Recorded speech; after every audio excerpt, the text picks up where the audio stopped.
What's up, folks? Just hanging out, kind of going through my decks. I wanted to share my Purphoros deck with you. Purphoros is one of those generals that allows you to play on your side of the field, affecting everybody's life total without having to attack or interact too much with your opponent's board state. Sometimes that's okay, other times it's not. But let's just look at the general. 4 mana, 6/5 indestructible creature. That's pretty good, right? Nah, the only caveat, let me see if I can get this to focus. The only caveat is your devotion to red has to be 5 for this to be a creature. Now, I don't particularly care to have Purphoros be a creature because he's susceptible to like Path of Exile effects. You know, exiling him is not good because you got to recast him, and 6 to 8 to 10 mana is never fun. But an indestructible enchantment on the field is pretty good. What I have, the reason I play Purphoros is for this text here. When another creature enters the battlefield under my control, Purphoros deals 2 damage to each opponent. So the more creatures I can get into play, the more damage I can deal to my opponents. I mean, it does have kind of an anthem effect as well for your creatures for 3 mana, but I rarely use that. So let's try a fishbowl. Purphoros. Excuse me. Let's try and kind of see how this deck plays out. Turn 1. Let's see. Ooh. Top mana. This is actually a pretty good opening hand. All right. For those of you that know me, proxies are good because Commander's a fun format, and it should be open for everyone to play and to use cards like Bloodstained Mire or Sensei's Top without having to dish out tons of cash. I do have a Codex Shredder proxy. I have so many of these I can never find them. So I just made a few proxies just to have. Okay, turn 1. Let's see. Another land. That's pretty good. Kirkheap is in here because you can make tokens at the end of turn, dealing 2 damage, which is always pretty good. I'm not going to shuffle. I'm going to save my shuffle land for when I have top and I don't like what I'm seeing on the top of my deck. Pun intended. There's a land. There's top. Pass the turn. So turn 2. Ooh, Skull Clamp and Kirkheap are a great synergy because I can make the token, equip the token, draw 2 cards. But what I will do is play another land, a Felwar Stone, and then end of turn, I will top looking at Nesting Dragon, which is nice, and 2 more lands. I'll just do it like this. Can't play the Nesting Dragon just yet. Untap, draw a card. It's a land. Play that land. Play Purphoros. That's turn 3. Now I have a Purphoros on turn 3. I have a way to make tokens. Also have this guy that makes tokens for free.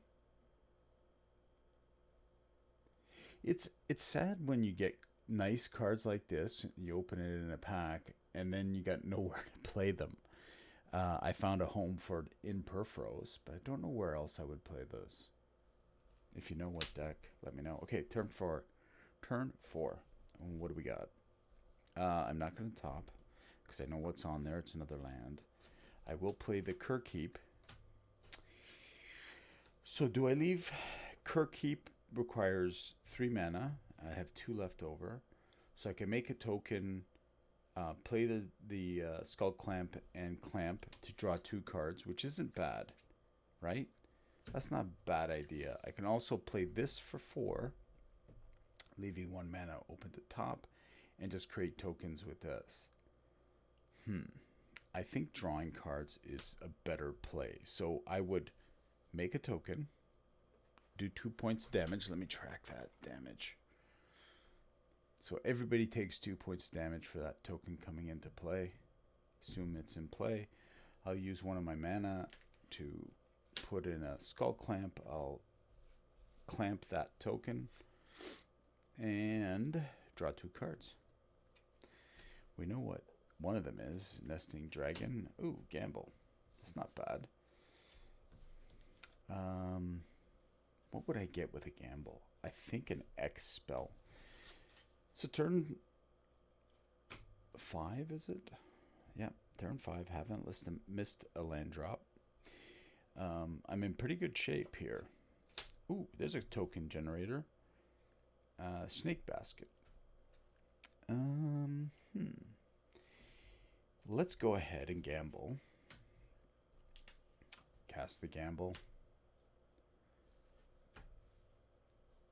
And go get Urbrass Forge isn't bad. That's a creature each turn. Wheel. Really, I can get anything. But for all intents and purposes, let me see if I have another X spell. Ooh, this is good. Chandra's Acolyte. 2 tokens a turn. That's 4 points damage. There we go. 4 points of damage there. Soul of... Oh, there's a combo. If I have a... there's my Worm Coil engine. Everybody knows what Worm Coil does. If you don't, have a look. When it dies, create 2 tokens. Nim Death Mantle allows you to bring back tokens. If I have an Ashnod's Altar, it's infinite creatures. If you don't know how that works, you sack the Worm Coil to the Ashnod's. You get 2 colorless. When you get those 2 colorless, you will get 2 tokens. And you sack one of them for another 2 colorless. And then you activate Nim Death Mantle, returning your Worm Coil engine back to hand. And rinse and repeat. And if you have like an Impact Tremors out, Purphoros out, you just kill the board. So that's how I want to win with this. I don't have Song of Totentans. I think that's it. 1X. I need to get that. So Temp with Vengeance. Let's go ahead and get that. That puts how many cards in my hand? 1, 2, 3, 4, 5, 6, 7. So let's see if I have a D7. I think I have a D8 here somewhere. So if I roll an 8.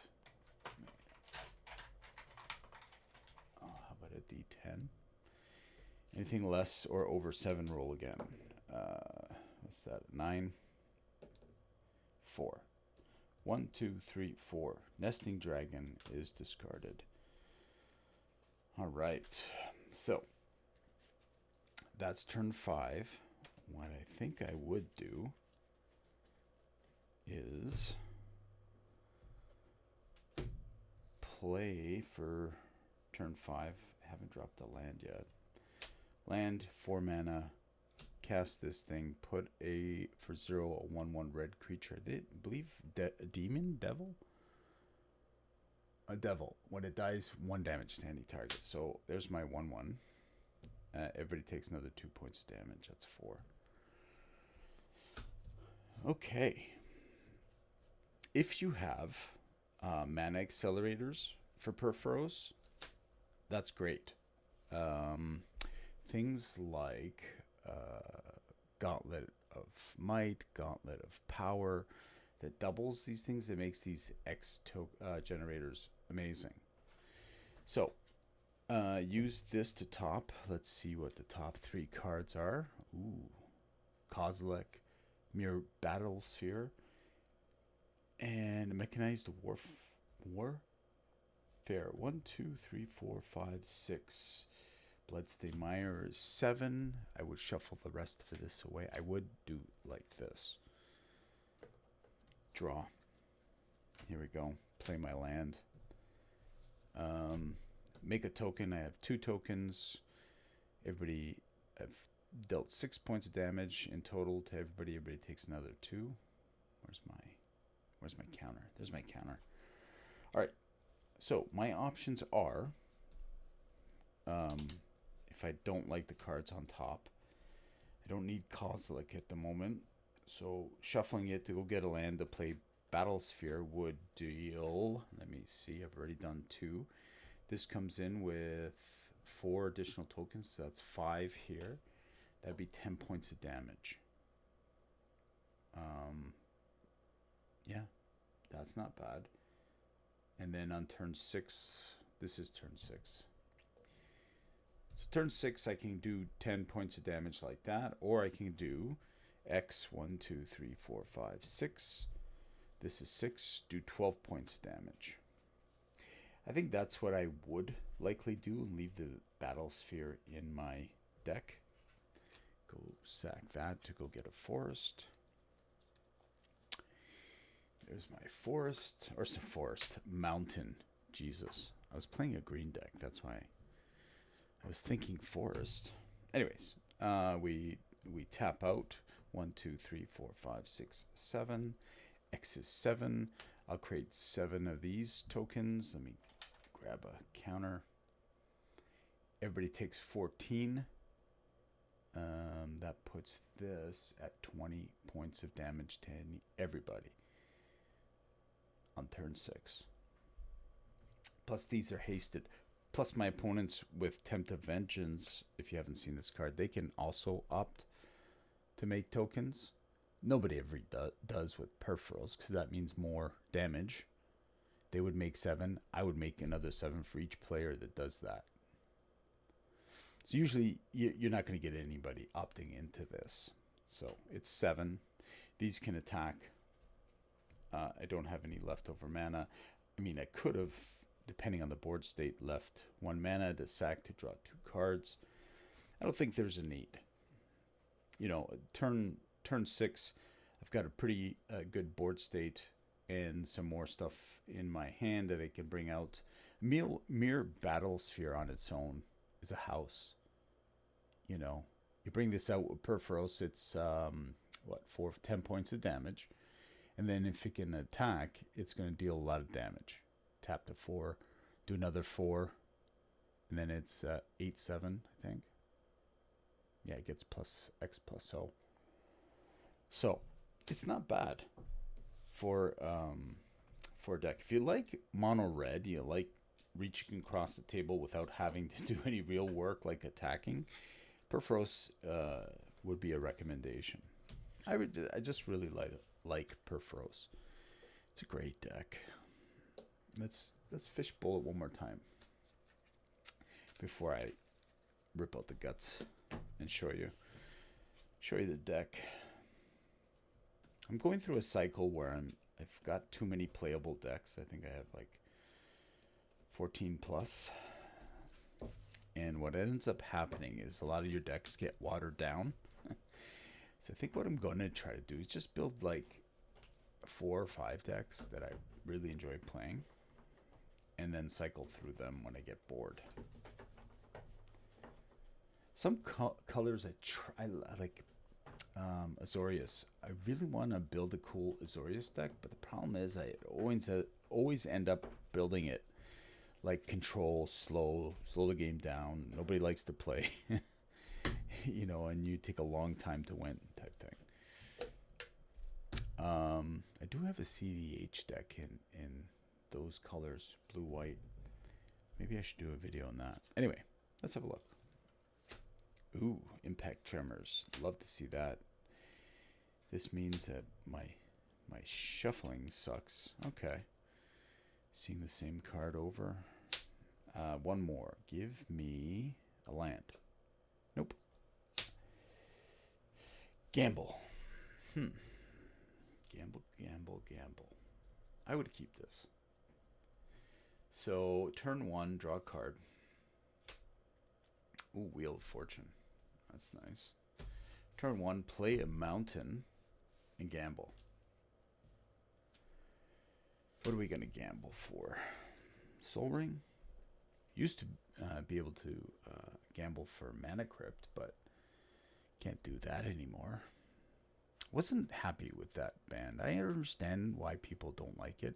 I get it, but I didn't think it was a bad card. I've seen so many people die to a Mana Crypt.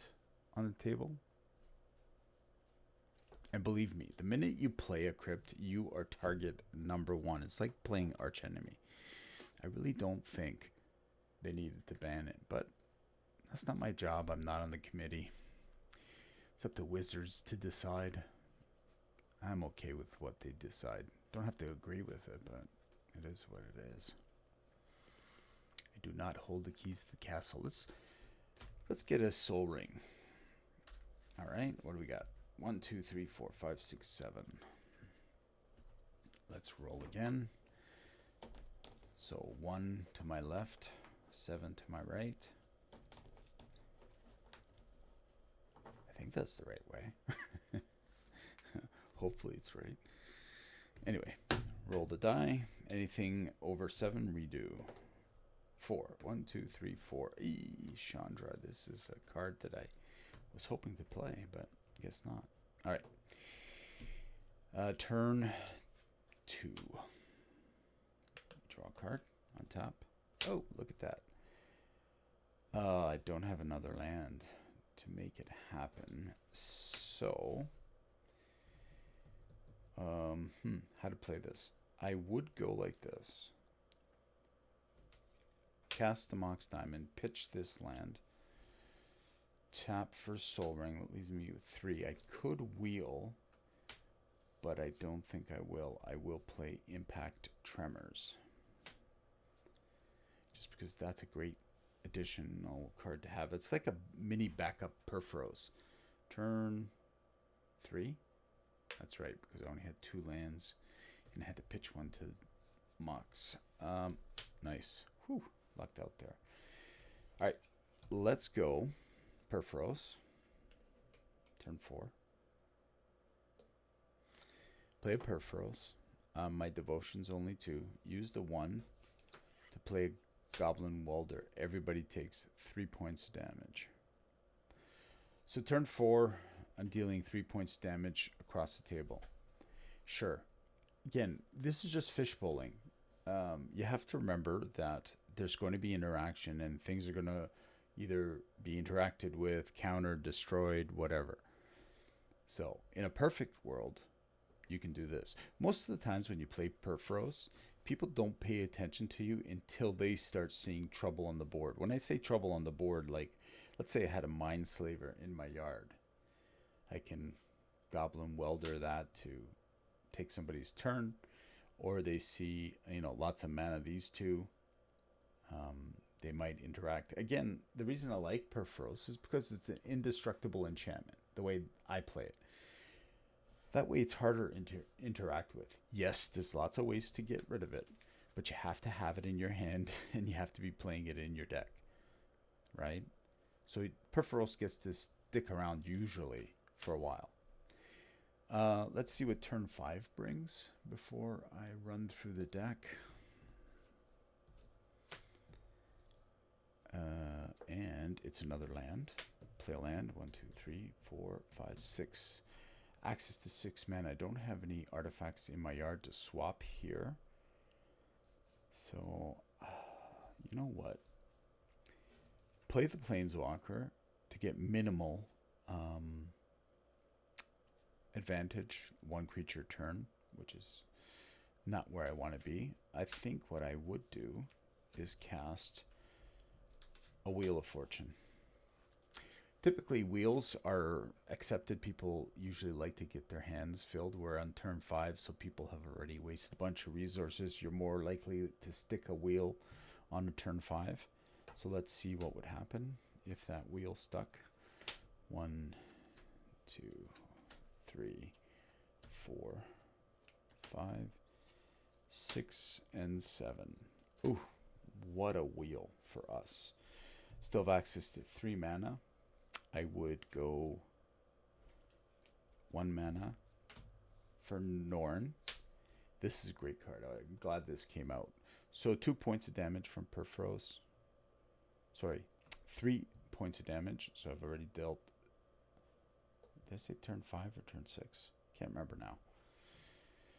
Turn 5, let's say. I may have lost track. Apologies if I did. Okay, Norn. Now, Norn works really great with Purphoros because let's look. For 2 mana, I'll cast Arcane Signet. Arcane Signet will trigger Norn. Anytime a player casts a spell, Norn flickers out. And then it comes back at the end of turn. So he'll flicker. Boop. He's out. I'll also play with that 1 mana. My Sensei's top. Move to the end of turn. He'll flicker back in. Everybody takes 3 points. All my opponents. So turn 5 or 6, wherever we're at, already dealing 9 damage to the board. And the minute a player plays a spell on their turn, this flickers out. So potentially, by the time it wheels around, Norns come in and out 3 more times. That's another 9 points damage. Let's assume that happens. We're at 18 points of damage to the table. Right? That's everybody's taken 18. I can, on my, let's say, turn 6 or 7, wherever we're at, 1, 2, 3, 4, 5, 6, a land is 7. Cast Mere Battlesphere. Norn flickers out. I get 4 dudes on top with my Battlesphere. That's an additional 10. That's 28 points of damage to everybody. Everybody takes 10. Again, if that resolves, right? It could be countered. It could be interacted with. Stifled the trigger. So that's turn 6. I've done 28 damage to the table. And I have a bunch of stuff going on. Norn comes back at the end of the turn. Everybody takes another. Ooh, I forgot. It wasn't 10. Another 3, 5 points damage. So what do we got here? 13. So 33 points of damage. Norman comes back. Everybody takes another 3. That's 36. Turn 6. You could potentially have dealt almost 40 points of damage. I mean, the deck is fun. It's nice. Mono red has to be your thing.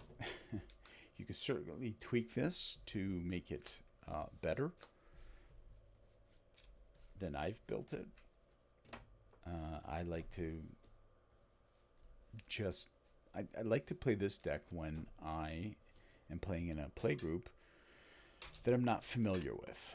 So let me put my dice back and we'll go over the deck. There's enchantment, artifact, creature. Let's put him there. Let's move the cards so we can talk about the deck. There's some artifacts, creatures, spells, planeswalkers.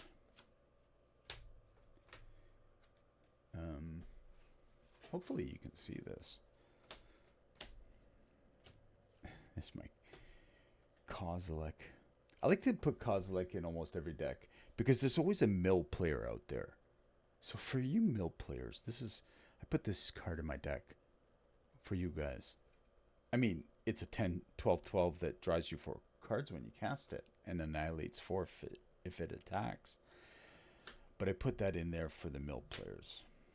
People like, mill your deck, and I sit there looking calm on my end. Yeah, sure. Okay, you want me to mill 15 cards? Sure. No problem. And like, why are you so calm about it? Well, you'll see why. Kozilek rolls out, mills or shuffles your graveyard, and they're like, oh, got it. Wait a minute. I don't even know what this is. An artifact, but it's a creature.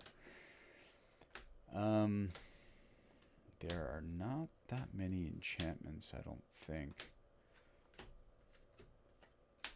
You've seen this combo, Kerkeep and Skullclamp. Not really a combo, but it's good to have if you're playing red. This makes you a 0/1 kobold. This draws you 2 cards. Enough said, right? And we're almost done going through the deck. This also helps me deconstruct the deck and put it away so I can build something else. I've had my fun with Purphoros. I had originally built Purphoros when he first came, and there's Krenko. Krenko and Purphoros are great partners. They like to play together. So, ooh, that's a creature, not an artifact. Creature enchantment. Oh, yeah, this enchantment. I forgot about this. This enchantment makes a copy of a creature. Enchanted creature has put X/1/1 red elemental tokens with haste to play, where X is the creature's power. Remove them from the game. Who cares? You put this on a worm coil, put 6, take 12 from Purphoros. Yeah, I like that too.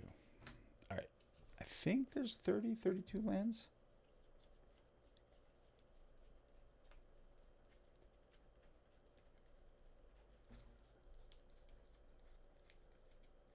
Yeah, 32. Sorry, I gotta stay silent while I count, or else I can't multitask like that. Anyway, Maze of Ith is notable in here. Just it's a great land to take creatures out of combat. Anytime I love playing Sensei's Top in my decks, and when I do, I want to put as many fetch lands as I can. I don't know how many I have in this deck, but it's good to have Ancient Tomb to ramp out Purphoros on turn 3. War Room for card draw. There's another shuffle effect. Deal 1 point of damage. You know, to finish somebody off. There's Kobold's Keep. Again, Crystal Vein to keep, or to get Purphoros out sooner. Bloodstained Mire, another fetch land.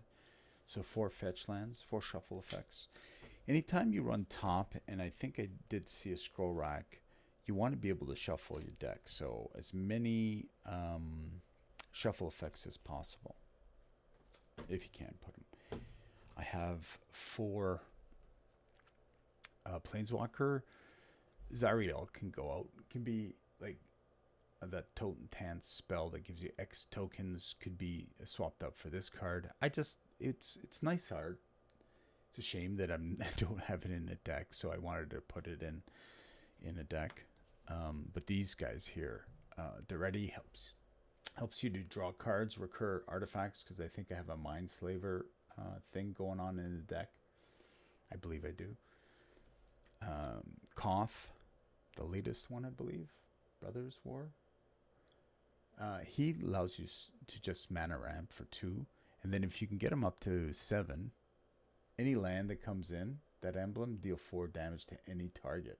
It's also removal for -3. This Koth is awesome. And Chandra 3. Oh, that's my son. I gave him the Spartans soundbite. Anyways, 300. If you've seen that movie, it's a great movie. Thumbs up. Go watch it. Chandra, Accolade of Flame, because it creates 2 tokens, and that's 4 points damage with Purphoros every turn. They can attack. I mean, it's only 1 point of damage, but still relevant. Let's see. Enchantments is my next pile. Fable of the Mirror Breaker. Element Mastery. You've seen City on Fire. Triple your damage. Mechanized Warfare. Add 1 point of damage. Goblin Bombardment. Sack a creature, deal a point of damage. Court of Embereth to give you Monarch, draw. And Impact Tremors to essentially do what Purphoros does. 1 point of damage instead of 2. And then I have my artifacts. Mana Rock, Felwar Storm. Gauntlet of Power is one of those cards I talked about doubling your mana production. It's pretty good. Ashnod's Altar for the Worm Coil combo. Mox Opal, Gauntlet of Might, this Mana Rock. Gauntlet of Might to double everybody's mountain regeneration and increase your creatures by 1. Urbrask's Forge, because it creates a token dealing 2 points damage each turn, and you're attacking eventually when this gets late. Like, let's say it's 4 or 5 counters, this becomes problematic. Scroll Rack to shuffle the top of my deck. Grim Monolith, Skull Clamp, draw. Mind's Eye to draw. It's also very nice. Nice foil. Nim Death Mantle. There's the Mindslaver. Snake Basket. Just make bunch of snakes. If you have like a mana doubler, Gauntlet of Might, and you play this, you can easily do 12 tokens, take 24 points of damage. Codex Shredder to regrow, Phyrexian Altar, this to just keep putting tokens into play. O Stone to reset the board state if you need to in a hurry. I think each non-land permanent, so this also gets Planeswalkers. And I don't care, because Purphoros is indestructible, so O Stone is okay. Soul Ring, and the rest are Mana Rocks and Sensei's Top. For those that you don't know, for 1 mana, you can look at the top 3, rearrange them, and tap it, draw, replace this with the top card of your deck. Also says draw, I believe. All right, creatures, and then spells, and then that's Purphoros. Now, there's no textbook way to build him. You want to have lots of mana. You want to play lots of creatures that make creatures, I guess. Chandra's Spitfire is a flyer. Every time you deal Purphoros damage, this gets +3 for each instance of damage. So if I play a creature comes into play, Purphoros deals 2 damage to each of my opponents. Let me just read this. Whenever an opponent is dealt non-combat damage, right? So each of my opponents take 2 points of damage. This sees 3 instances of that. So +3, +3, +3. 9 + 1, that's 10 for 1 creature.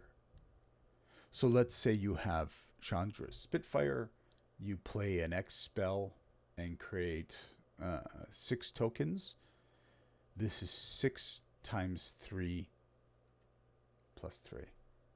That's you're killing somebody at that point. Siege Gang, because that makes a bunch of tokens. Hangerback Walker, because that also can make tokens. This little dwarf is to destroy target non-basic lands. So it's always a land that's bugging me when I'm playing, so I like to put him in a red deck. This makes tokens. Torbram increases damage. Output. Krenko makes tokens. Solifem increases damage. This makes a token. This makes tokens. This is kind of quasi card draw. The Worm Coil, because lifelink and tokens. Terror of the Peaks, because if you get into, well, I mean, if you get into the loop, you're winning anyways, but Terror of the Peaks is not bad. Ogier to increase your damage output. Every time a land comes in, you get a creature which deals damage. This creates creatures. This is just for shuffle. Protection against mill. It's also a big beater. It's always nice to be able to shuffle your yard. I mean, let's be honest. So Kozilek is a good include. Rekindling Phoenix, because it's a flyer and it can generate token. It comes in, triggers Purphoros, leaves, creates a token, triggers Purphoros. You sack it, bring this back, triggers Purphoros. Mere